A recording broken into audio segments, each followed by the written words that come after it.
तरह पैसे के भी नियम होते हैं जिन्हें आप अच्छे से जान लेते हो और अपनी जिंदगी में उतार भी लेते हो। ये पक्का श्योर है कि आप भी आने वाले समय में पक्का अमीर हो सकते हो और अपना बैंक बैलेंस भी बढ़ा सकते हो। The richest man of Babylon के नियम आज भी इतने ही इफेक्टिव और कारगर हैं जितने पुराने समय में हुआ करते थे। इस बुक से काफी लोगों को फायदा हुआ है।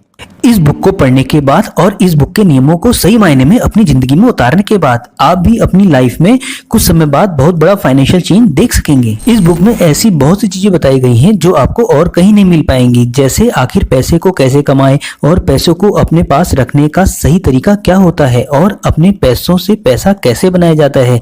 ये बुक इतनी इफेक्टिव है जो आपकी डेली लाइफ में आने वाली फाइनेंशियल प्रॉब्लम, डेट मैनेजमेंट और अपने बचाए हुए पैसों से पैसा कैसे कमाया जाता है, इन सब प्रॉब्लम्स को खूब अच्छे से सॉल्व करना सिखाती है। तो प्यारे दोस्तों, अगर आपकी इस चैनल में फर्स्ट विजिट है तो इस वीडियो को अपने रिश्तेदारों तक भी पहुंचाएं, जिससे उनकी भी फाइनेंशियल ग्रोथ हो पाए। और हाँ, बेस्ट फाइनेंशियल जानकारी के लिए इस चैनल को सब्सक्राइब करके बेल आइकन प्रेस करना ना भूलें, जिससे सारी फाइनेंशियल वीडियोस का नोटिफिकेशन आप तक पहुंचता रहे समय से। तो चलिए शुरू करते हैं पहले लेसन से। The man who desired gold, Benazir कोबी, ये दोनों ही बेबीलोन के रहने वाले थे और ये दोनों भी गरीब ही थे। इनमें से बेनजीर बहुत बढ़िया रथ बनाने वाला था और बहुत मेहनती भी, और कोबी भी एक बहुत बढ़िया सिंगर था। ये दोनों अपने काम से जितना भी कमाते थे सारा खर्च हो जाता था और इन दोनों के पास कुछ नहीं बचता था। इन दोनों का मुश्किल से ही गुजारा हो पाता था। इन दोनों का पर्स हमेशा ही खाली रहता था और इन दोनों के ऊपर काफी कर्जा भी रहता था। ये दोनों ही पैसों की प्रॉब्लम से काफी परेशान भी रहते थे। तभी ये दोनों आपस में एक बार मिलते हैं और बात कर रहे होते हैं। तभी कोबी को अपने अरकत दोस्त की याद आ जाती है, जो कि बेबीलोन का सबसे धनी आदमियों में से एक होता है।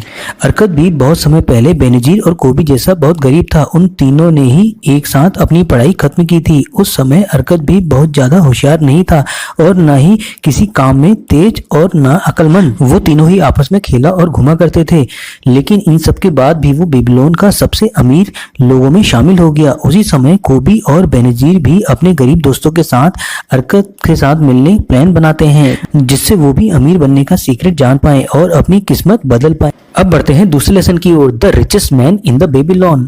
अरकत बेबीलोन का सबसे अमीर आदमी था। वो अपनी वेल्थ और काइंडनेस के कारण काफी दूर तक फेमस भी था। वो अपनी वेल्थ गरीबों के साथ पूरी दिल के साथ दान करता था और बहुत ज्यादा खर्च भी करता था, लेकिन इन सब के बावजूद भी अरकत की दौलत कभी भी कम नहीं होती थी, उल्टा और तेजी के साथ ग्रो होती जा रही थी। एक बार बेनजीर कोबी अरकत के आलीशान महल में आए। तब बेनजीर और कोबी ने अरकत से पूछा, जब तुम भी हमारी तरह गरीब थे तब तुमने ऐसा आखिर क्या किया जिससे तुम बेबीलोन के रिचेस्ट पर्सन बन गए। तब अरकत कहता है, अगर तुम लोगों को पैसे में दिक्कत आ रही है, इसका मतलब ये हुआ तुम अभी तक दौलत को इकट्ठा करने के सही नियमों को सही से नहीं जानते हो या फिर इन नियमों का पालन नहीं करते हो। अरकत इसी बात पर अपनी स्टोरी बताना शुरू कर देता है।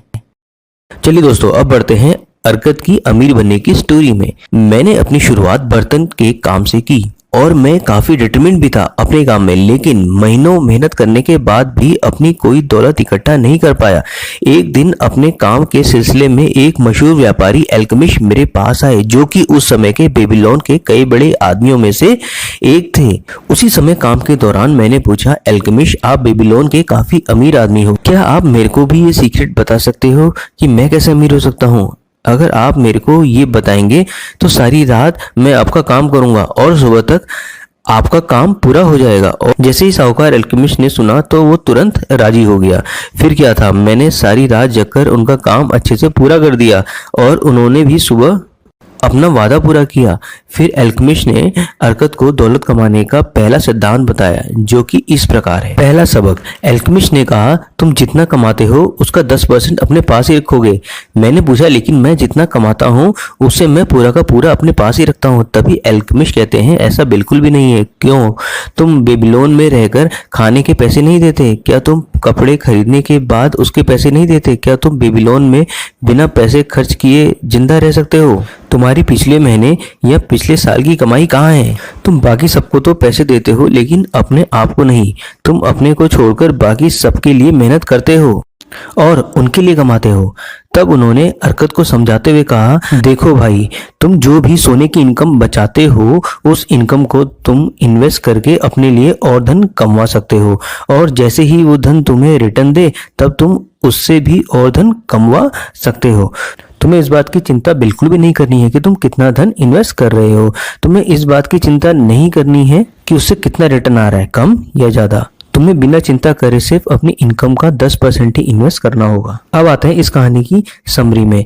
इस कहानी का पहला सबक तो यह है, अगर तुम सही में दौलतमंद बनना चाहते हो तब तुम्हें अपनी सेविंग को इन्वेस्ट करना चाहिए, ताकि तुम्हारी सेविंग और इसके रिटर्न तुम्हारे लिए धन कमाए और तुम्हें तुम्हारी मनचाही दौलत दे सके, चाहे तुम्हारी इनकम कितनी ही कम क्यों ना हो। तुम्हें अपनी इनकम का 10% से कम नहीं बचाना है। जैसे ही तुम्हें पैसे मिल जाए तुम 10% इन्वेस्टिंग के लिए अलग कर दो, उसके बाद तुम बचे हुए पैसों से अपना खर्च चलाओ। दूसरा सबक, 1 साल बाद अल्केमिस्ट अर्कद से दोबारा मिलने आए। उन्होंने पूछा, अर्कद तुमने कितना कमाया? क्या इनकम का 10% सही में तुमने बचाया? और मैंने भी बड़े प्राउड से बताया, हाँ मैं अपनी इनकम का 10% बचाया, इसे ईंट बनाने वाले को एक अजमेर को दे दिया और वह ईंट वाला अजमेर दूर देश से रेयर जेमस्टोन खरीद कर लाएगा और वापस आने पर उन जेमस्टोन को ज्यादा कीमत पर बेचकर हम ज्यादा मुनाफा कमाएंगे।